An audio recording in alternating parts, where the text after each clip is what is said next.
So today is the agenda. We're going to go through some questions since the go live. We're going to review some of the updates, and we're going to offer a tip of the month. So since the go live, there's been some questions that have come from clients. So we've just listed some questions here.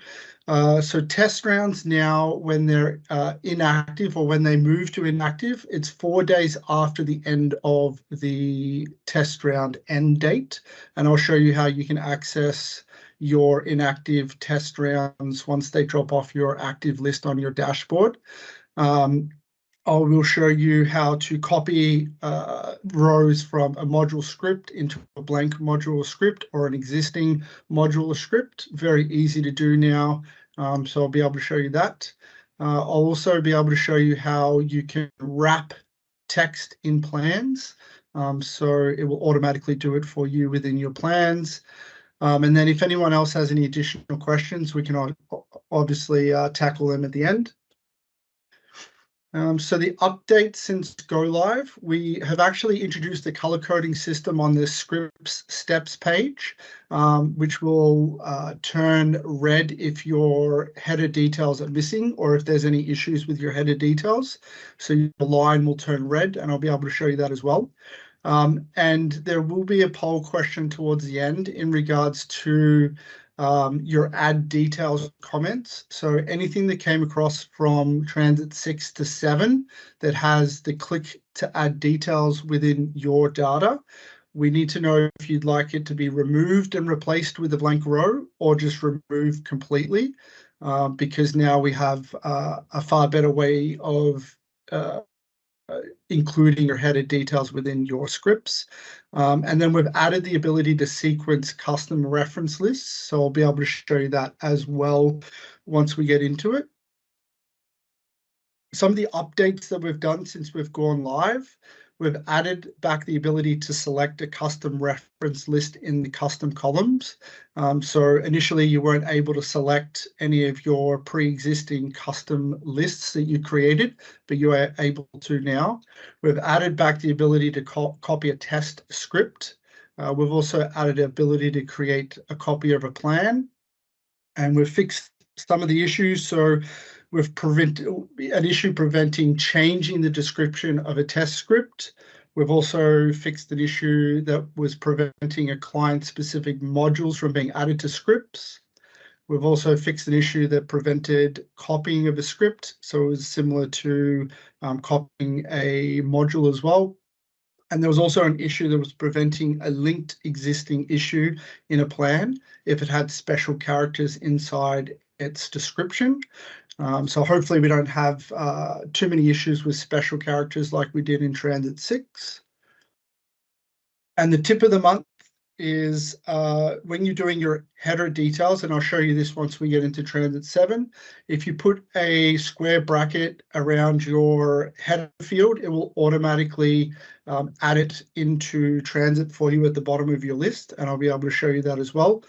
This is great for importing from Excel and great for one-offs. You can also default the header details that come into TransIT 7 into your scripts as well. So if you have repeated header details that you use, maybe first name, last name, patient name, things like that, then you can obviously default them in so that they come into your scripts. And then there's just to remember, if you do add your header fields, you do need to use square brackets. So let me jump into TransIT for you guys.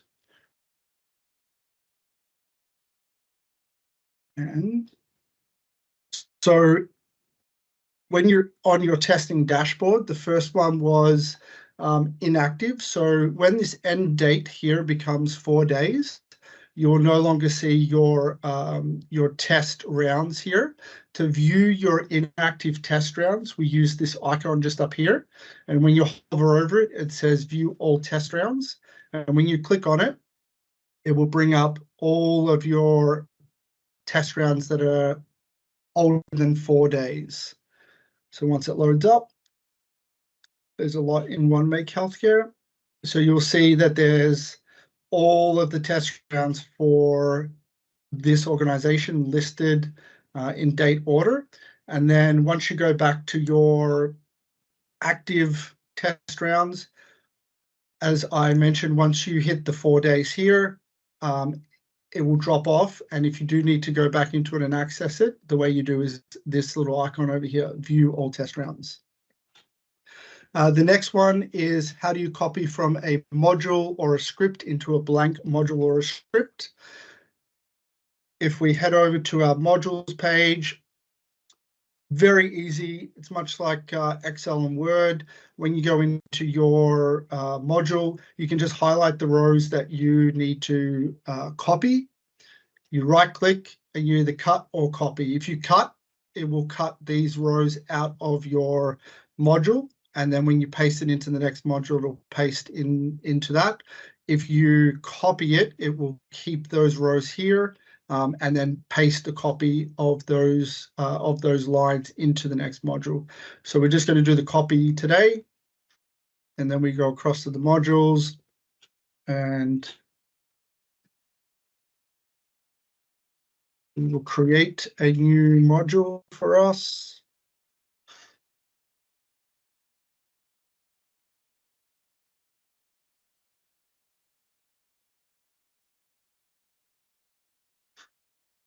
And if it's empty like this, all you want to do is you use this little icon here that is paste to the end.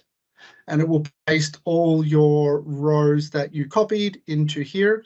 If you do have anything that is in your module, so if it's not an empty module, you can always right click and use the paste option here as well.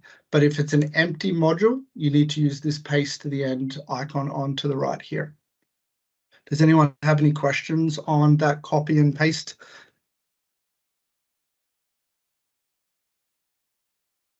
Awesome.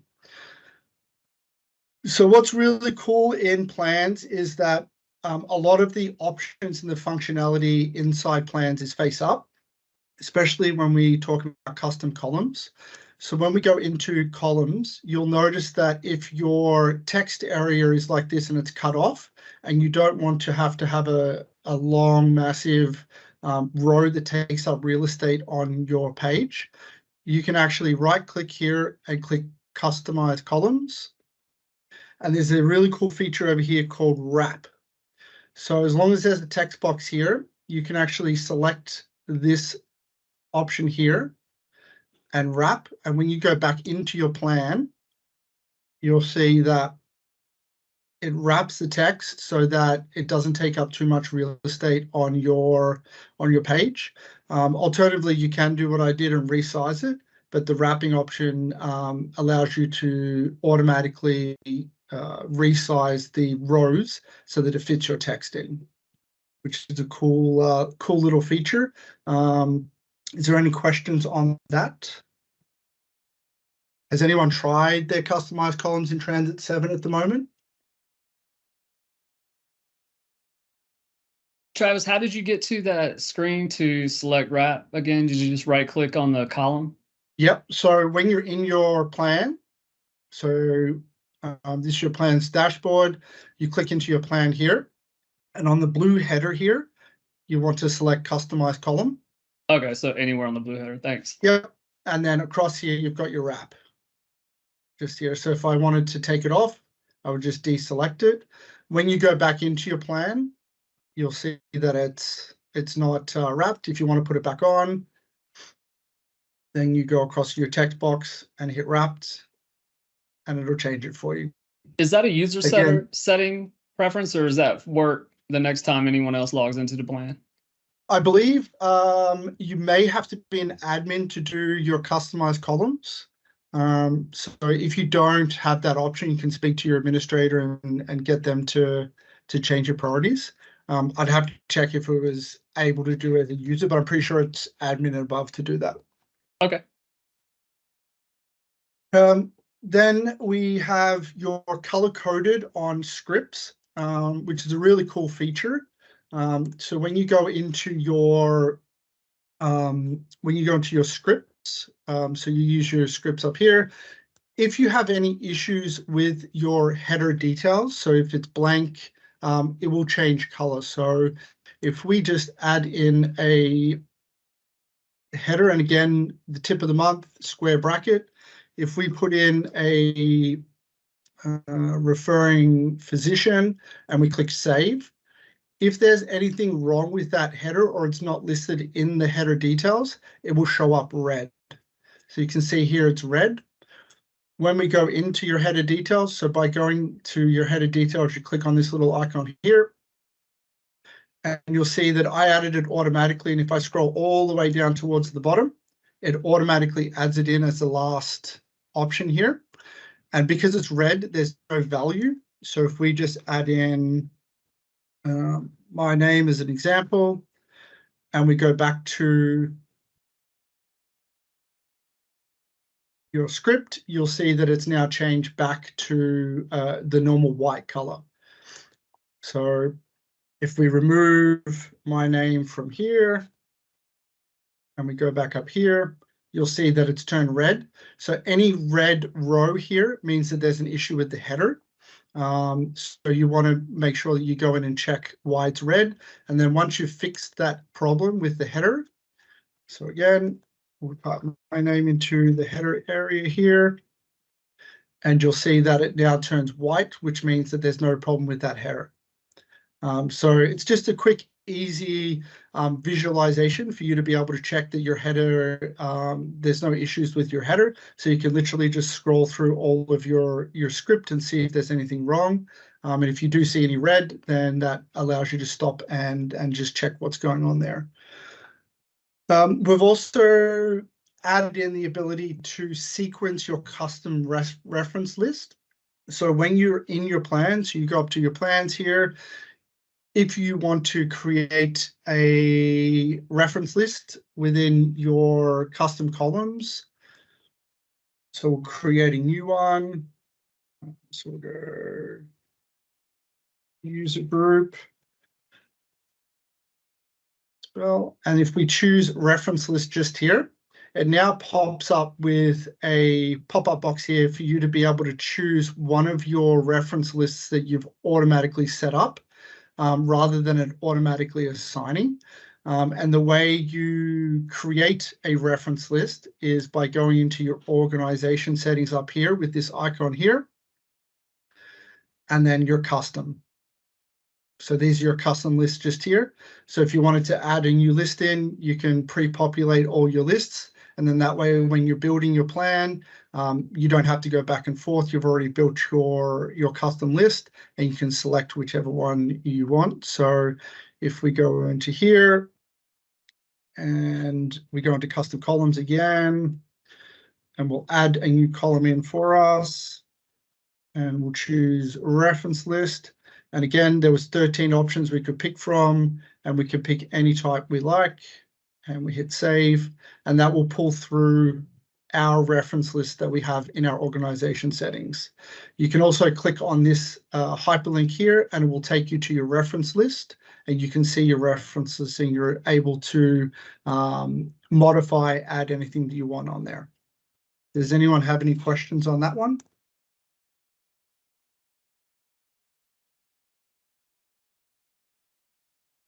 Great.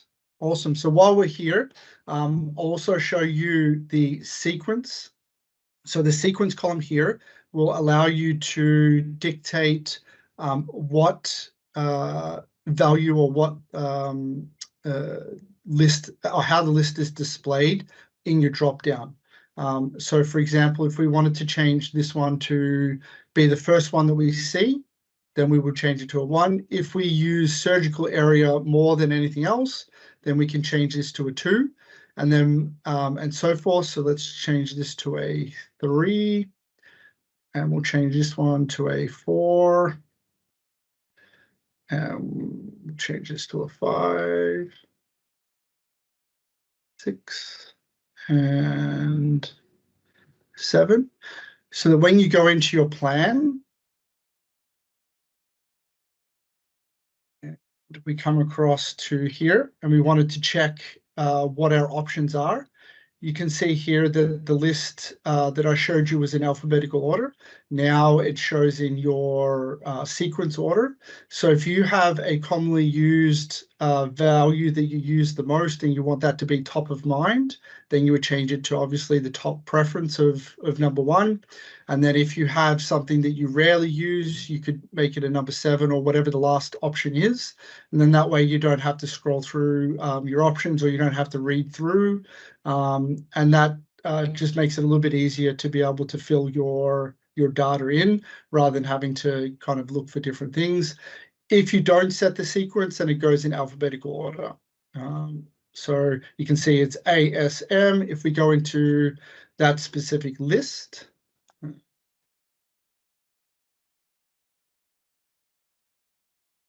you can see that it's reordered it based on my sequence, but before that it was alphabetical order. Does anyone have any questions on that one? That's a cool little feature. Let me show you how you can copy a test script. The copying for scripts and modules is identical. So you just pick whichever module or script that you would like to copy. You go to the row, you right click, and then you'll see here, create copy. You click that, it will then bring up this this display.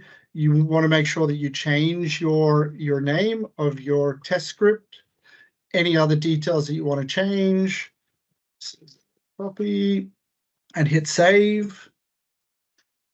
And then you'll see that it creates a new test script based on the copy of what you just wanted to copy, with the new name and a new number here. This is the same in modules as well. So if we wanted to create a copy of this user group, we would right click, create copy, rename it and hit save. And then it opens it up for us. And then if we go back and use the breadcrumbs and click module, you'll see that the user group copy is just here, and it renumbers it to the next number available. So that's very easy to create a copy from your modules and scripts. So if you have something that you only want to modify a couple of things, then creating that copy is very easy to do. Same thing in plans. If you go to plans and we want to create a copy of a plan, let's say you've created a template of a plan that you use all the time, you just right click, create copy. Again, this will come up. We can just write copy and hit save.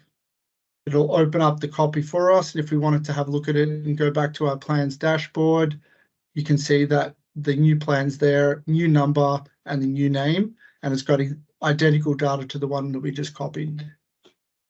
Does anyone have any questions on the copy, the right click copy option?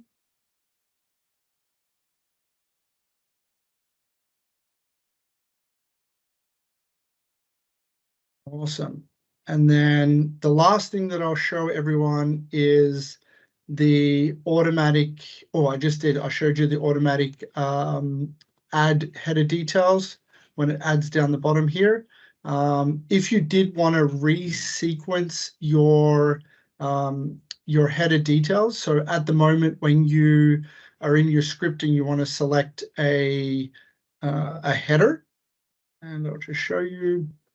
So let's say we do square bracket, it'll show up based on the list in your header area.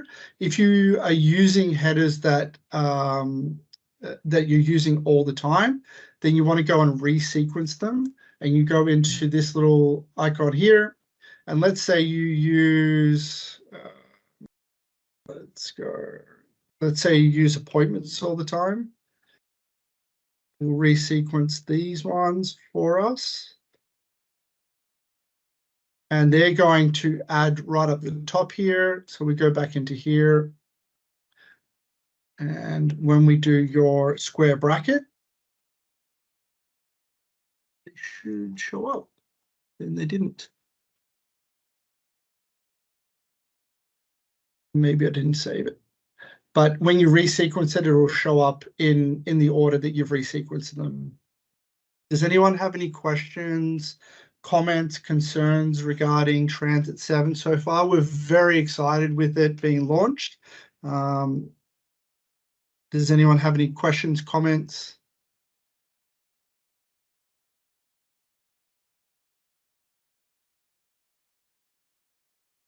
If there's no questions and comments, I am going to throw a poll up for everyone just to vote on. So I don't know if this one has anything, but if any of your old scripts and modules have the click to add details, which most clients do, we're looking for feedback on whether or not you want them to be removed and replaced with a blank row so that you know something was removed, or just remove them totally. So if you want to have a say, we'd love to hear your feedback. I'll launch that poll now so that everybody can have their vote. If there's an option that isn't there that you would like to discuss, happy for you to reach out to support and suggest your ideas. But other than that, if anyone doesn't have any other questions, comments, concerns, that you can let me know, we will wrap up and call it an afternoon for everybody.